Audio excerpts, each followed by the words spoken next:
The first time I realized my neighbor was trying to sell his house using my property, I honestly thought I was losing my mind. I mean, you ever look at a photo online and feel that weird little jolt in your stomach because something is technically familiar, but your brain refuses to process why? That was me, sitting in my kitchen on a Tuesday afternoon with cold coffee in my hand, staring at a Zillow listing like it had personally insulted me. And the worst part was, the more I looked at it, the clearer it became. That driveway in the photo, the one curving cleanly up toward the garage with those stone lights along the edge, was mine. Not kind of mine. Not shared. Mine. Every inch of it. The crazy thing is, if my buddy Darren hadn't texted me the listing, I probably never would have known. He sent me a screenshot with a laughing emoji and wrote, "Dude, when did you start selling access to your driveway?" At first I thought he was joking. Then I opened the link. I still remember the way my chest tightened when the main photo loaded. There it was, front and center, beautifully edited with warm evening lighting and one of those fake orange sunsets realtors love using now. The angle made it look like the driveway belonged naturally to the house next door, like it flowed directly into their property. But it didn't. In reality, the property line cut sharply between our yards. Their house sat on a narrow corner lot with no dedicated driveway at all, which had always been kind of a sore spot for them. Street parking only. Everybody on the block knew it. See, I've lived in that house almost 11 years now, out in a little suburb outside Chattanooga called Blackwater Ridge. Quiet place, mostly older homes, retired couples, people who wave while mowing their lawns. The kind of neighborhood where everybody knows exactly when your trash can stay out too long. My neighbor, Randall Mercer, moved in about 4 years after I did. And from day one, the guy carried himself like he was constantly auditioning for a country club he couldn't afford. Always leasing luxury trucks, always talking loud enough for everyone to hear, always trying to upgrade things nobody asked him to upgrade. One year he installed one of those fake stone mailboxes that looked like it belonged outside a dentist office. Another year, he hired landscapers to plant palm trees. Palm trees. In Tennessee. Half of them died by November, and he still left them there for 6 months like they were soldiers lost in battle. But underneath all that, Randall had this weird insecurity about appearances. You could feel it. His house wasn't bad, but compared to some of the newer homes nearby, it lacked things buyers wanted. No garage access. No private parking. Tiny frontage.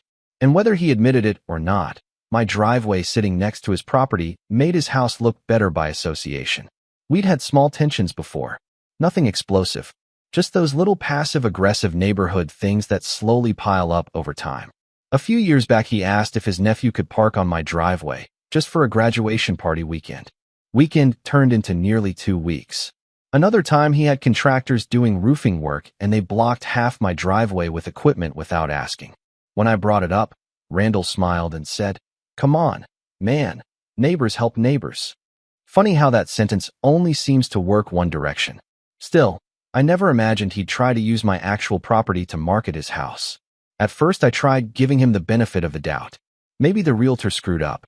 Maybe the photographer didn't realize where the property line was. So I emailed the listing agent politely. Real polite. Probably more polite than I should have been. I introduced myself, explained the driveway shown in the primary listing image belonged entirely to my parcel, and asked if they could remove or replace the photo to avoid misleading buyers. That was it. No threats. No attitude. I even attached a copy of my old property survey. Then I waited. Nothing. No response. Not even a, "Thank you for bringing this to our attention." Days passed, and the listing stayed exactly the same. Actually, it got worse. The description underneath the photos literally said, "Features a spacious private driveway with easy access for multiple vehicles." I read that sentence 3 times because I couldn't believe somebody had actually typed it out and hit publish. You know that feeling when something crosses the line from annoying into insulting? That's where I was. Because now it wasn't just a photo angle anymore. They were actively advertising a feature the property did not legally have. And if you've ever bought a home before, you know access matters. Parking matters.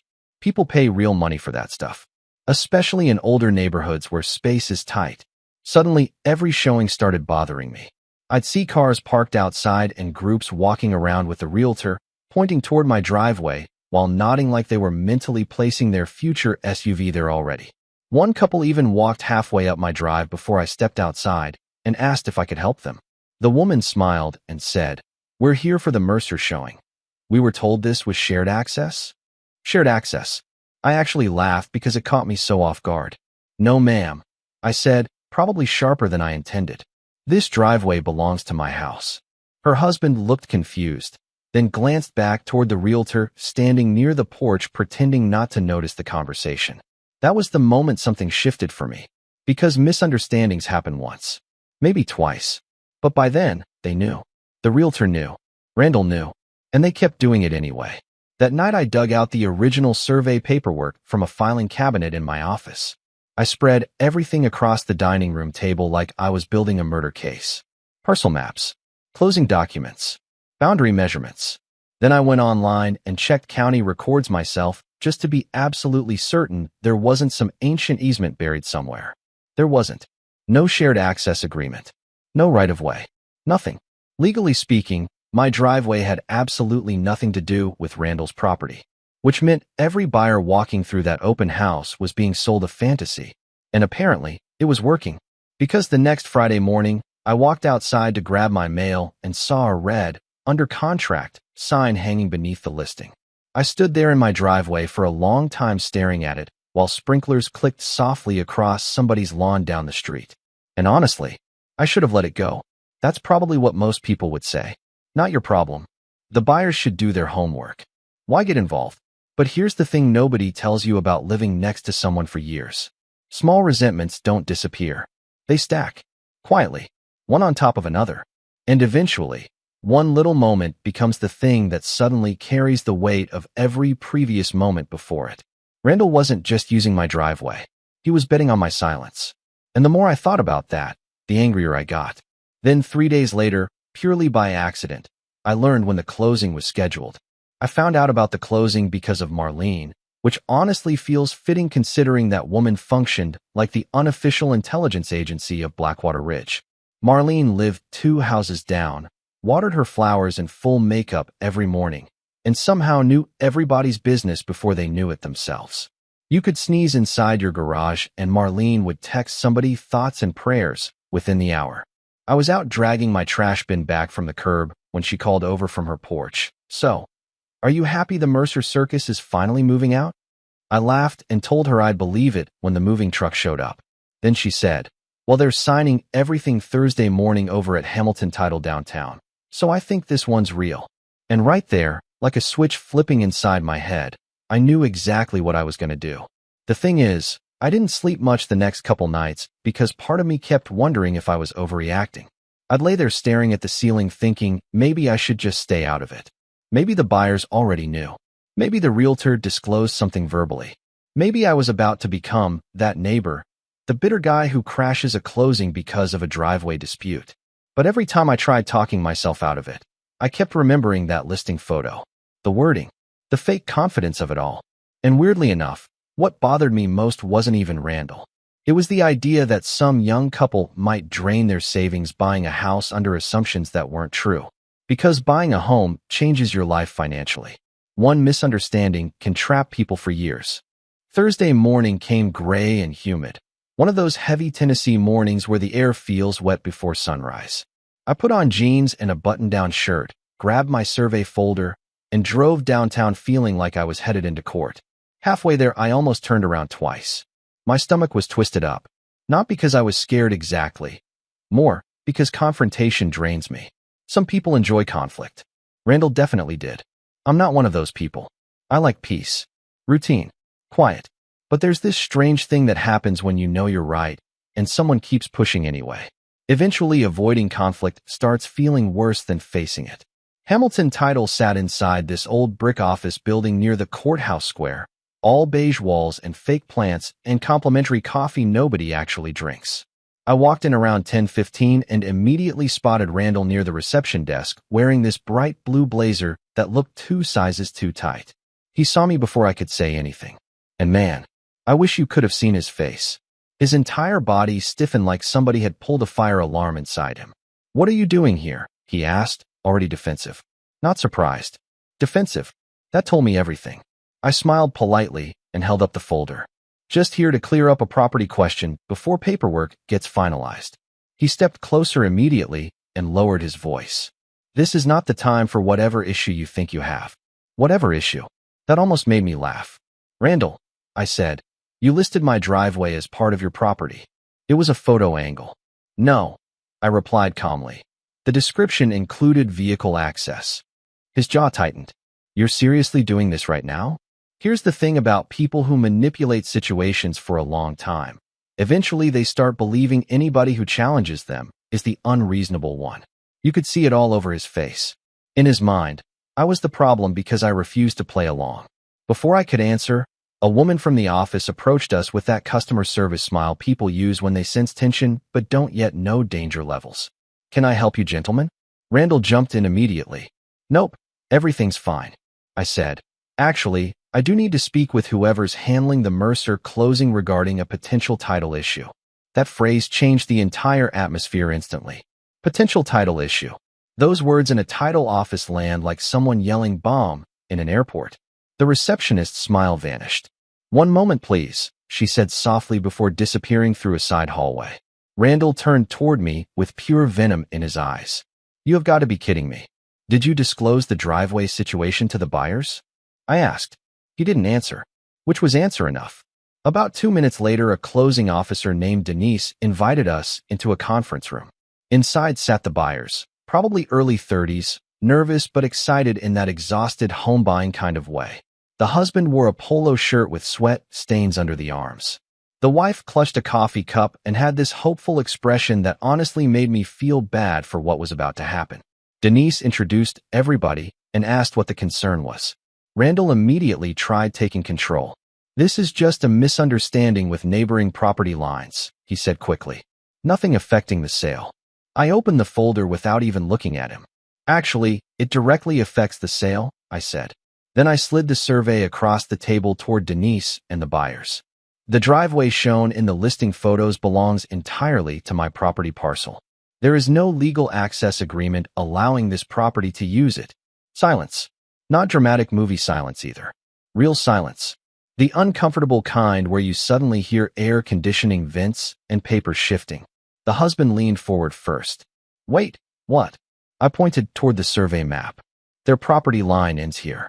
The driveway sits fully on my side. The wife looked at Randall. We were told there was private parking. Randall forced this nervous chuckle that sounded painful even to him. Well, technically there's street access adjacent to the driveway area. Adjacent to the driveway area? I interrupted. What does that even mean? Denise raised a hand gently, trying to regain control. Mr. Mercer, was there documentation provided regarding driveway access? Randall hesitated too long. Way too long. Then he said, I assumed it was understood. And there it was. The moment the room changed. Because assumptions don't survive paperwork. The husband leaned back in his chair slowly, rubbing his forehead. Hold on, he said. So legally speaking, we can't use that driveway? I answered honestly. Not unless I grant permission. Which I have never done. The wife's entire face dropped. But our realtor specifically mentioned off-street parking, she said quietly. Denise looked like she wanted to disappear into another dimension. She started flipping through disclosure documents while Randall's realtor, a woman named Cynthia who had apparently materialized from nowhere, kept insisting this was a marketing misunderstanding. Marketing misunderstanding. I almost admired the creativity. Then the husband asked the question that detonated everything. If we buy this house and park there, could he tow us? I looked directly at him. Yes. Randall snapped immediately. Oh, come on. You're being ridiculous. I turned toward him for the first time since entering the room. No, Randall. Ridiculous is trying to sell a driveway you don't own. That landed hard. You could physically feel the air shift after that sentence.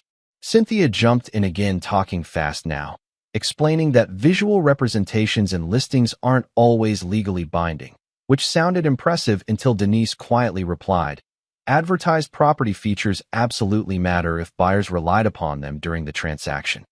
And suddenly Cynthia stopped talking. The wife looked genuinely upset now. We sold our other house already, she whispered. We needed parking because my husband works nights. I remember feeling this awful mix of vindication and guilt at the same time. Because none of this was their fault. They weren't scammers. They were just trusting people trying to buy a home. Meanwhile, Randall sat there sweating through his expensive blazer while his entire deal slowly collapsed in real time. Denise finally closed the file folder and folded her hands carefully.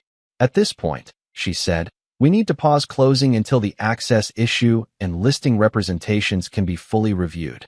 Randall stared at her like she'd betrayed him personally. Pause. Yes. Over a driveway photo? Denise didn't even blink. Over a potential material misrepresentation tied to property access. That phrase hit like a hammer. Material misrepresentation. Suddenly, this wasn't neighborhood drama anymore. It was legal language. Serious language. Randall stood up so fast his chair rolled backward into the wall. This is unbelievable, he barked while pointing at me. You're sabotaging this sale out of spite. I stayed seated. No, I said calmly. I'm correcting the record. For a second, I genuinely thought he might explode. His face had gone bright red and his hands kept opening and closing at his sides. But what happened next honestly surprised me. The husband stood up too. Not aggressively. Just tired. Defeated tired. He looked at Randall and said, Did you know about this before today? Randall opened his mouth, then stopped. Nobody spoke for a few seconds after that. Randall just stood there staring at the table while the buyers looked at him like they were seeing a completely different person than the one who'd shaken their hands during walkthroughs and talked about future family memories on the back patio. And honestly, that was the moment the whole thing stopped being about property lines for me. Up until then, I'd been angry, defensive, ready for a fight if I had to be. But sitting there watching those two realize they'd been misled, it just felt sad. Denise finally broke the silence. She explained that the transaction would need additional review and recommended everybody contact their attorneys before proceeding further, which is professional title office language for this deal just caught on fire. The buyers started gathering their paperwork quietly while Cynthia kept trying to salvage the situation with increasingly desperate realtor language. There may still be options here, she kept saying. Alternative parking solutions, possible negotiations, but nobody was really listening anymore. The trust was gone, and once trust leaves a real estate deal, it's almost impossible to drag it back. As everybody stood up, the wife looked at me carefully and asked, Can I ask you something honestly? I nodded. She said, If nobody had brought this up, and we moved in thinking we could use the driveway, what would have happened? I took a second before answering because I wanted to be fair. At first, probably a conversation, but eventually lawyers. She gave this tiny, exhausted laugh like she couldn't believe her life had almost become that complicated by accident. Then she thanked me. Actually thanked me, which made Randall furious all over again. Are you serious? He snapped at them. This guy just tanked your home purchase. The husband shook his head slowly. No, he replied. You did. And man, I don't care how calm you try to act. Hearing that felt satisfying in a way I can't fully explain. Not because I wanted Randall humiliated, although part of me probably did by then, but because somebody had finally said out loud what the situation really was. Accountability showed up. For once, the buyers left first. Denise disappeared into another office with half the paperwork. Cynthia followed her while muttering something about disclosures under her breath. And then suddenly, it was just me and Randall standing alone in that conference room with cold coffee cups and signed documents scattered across the table between us. He looked older somehow. Smaller too. The anger was still there, but underneath it I could see panic starting to creep in. Because the truth was, he needed that sale badly. Everybody in the neighborhood suspected it. The expensive truck had disappeared a month earlier. Contractors had stopped showing up halfway through backyard renovations. And there'd been rumors about missed payments, though nobody ever knew specifics. Randall leaned both hands on the table and stared at me. You could have handled this privately. I shrugged slightly. I tried. You embarrassed me. That one almost made me laugh. Randall, you used my property to market your house. It wasn't that simple. Then explained the listing description. He looked away first. That's when I realized something important. He never actually thought he'd get caught. Not really. In his mind, buyers would move in, maybe ask questions later, maybe everybody would just sort of adapt quietly because conflict is uncomfortable and most people avoid it. Which honestly is probably true a lot of the time. He was betting on social pressure, on politeness, on the idea that nobody wants to be the difficult neighbor. And for a while, he was right. Then he said something that genuinely surprised me. Quietly, almost defeated, he muttered, You have no idea what kind of pressure I've been under. Now, 10 minutes earlier, I probably would have fired back something sarcastic. But there was something about the way he said it that sounded real for the first time all morning. So I stayed quiet. He rubbed his face and sat down heavily in one of the chairs. When we bought that house, he said, I thought I could improve it enough to flip for profit eventually. But then rates changed, money got tight, my wife left, and suddenly I'm drowning trying to hold on to appearances. That hit differently than I expected. Because underneath all the ego and nonsense, there it was. Fear. Randall had spent years pretending everything was bigger, nicer, more successful than it really was because somewhere along the line, he convinced himself appearances were survival. And maybe in small ways, a lot of people do that. Some with houses, some with jobs, some with marriages. The realtor said the driveway photos would help, he admitted quietly. I knew it was risky, but I figured nobody checks these things. I nodded slowly. Well, buyers do once they're spending $500,000. He actually laughed at that. Just once. Short and bitter. Then he looked back at me and asked, so what now? And honestly, I didn't know. Because real life doesn't wrap itself up neatly the way movies do. There wasn't some dramatic victory music playing while justice descended from the heavens. There were just consequences. Messy ones. Over the next couple weeks, the story spread through Blackwater Ridge faster than wildfire. Of course it did. By day 3, even the grocery store cashier asked me, "You the driveway guy?" Which became deeply annoying, by the way. The sale officially fell apart not long after. Whether the buyers walked completely or demanded concessions, I never learned the full details. But the listing disappeared for a while. Then when it came back online, every driveway photo was gone. The description had changed too. Suddenly, it emphasized ample street parking opportunities, which is realtor language for good luck out there. I wish I could tell you Randall and I eventually became friends after some heartfelt reconciliation scene on a sunny porch somewhere. Didn't happen. We stayed civil, barely. A couple nods here and there. Short conversations, if absolutely necessary. But something fundamental broke after that. Maybe permanently. About 2 months later, a moving truck finally showed up. Not because he sold the house, actually.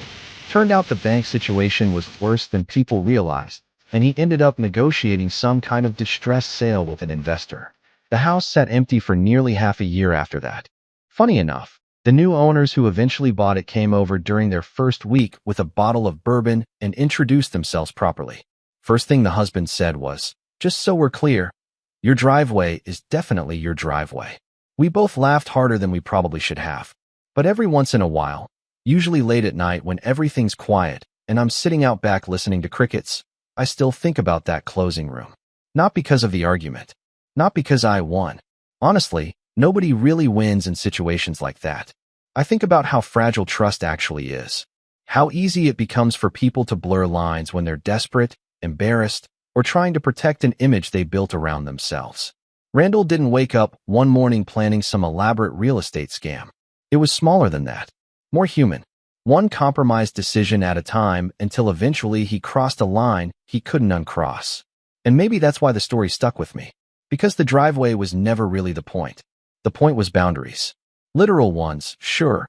Property lines, legal documents, ownership. But also personal boundaries. The moment where being polite stops being the same thing as being passive.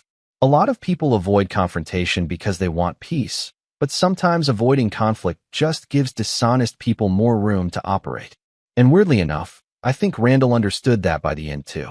Last I heard, he moved down near Birmingham to stay closer to his brother and start over. I genuinely hope things got better for him. I do.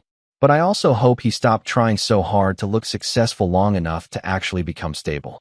Those are two very different things. So yeah, that's the story of how my neighbor almost sold a house using my driveway. And how one folder full of boring paperwork completely detonated a real estate closing. And honestly, I still think about one question sometimes. If you were sitting in my position, would you have stayed quiet and let the buyers figure it out later? Or would you have walked into that closing room too? Because depending on who you ask, I'm either the guy who protected innocent buyers, or the petty neighbor who ruined somebody's last chance to save his house. Let me know what you think, because I've heard both sides. And people get surprisingly heated about this one.